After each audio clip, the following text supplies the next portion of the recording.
Ayan, nagluluto po ako ng munggo.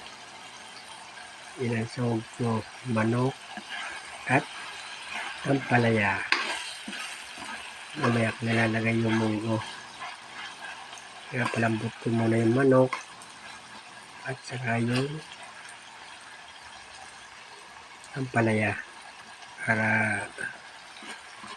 ilang kulo na lang luto na. Ayan po, medol. Yummy po ito.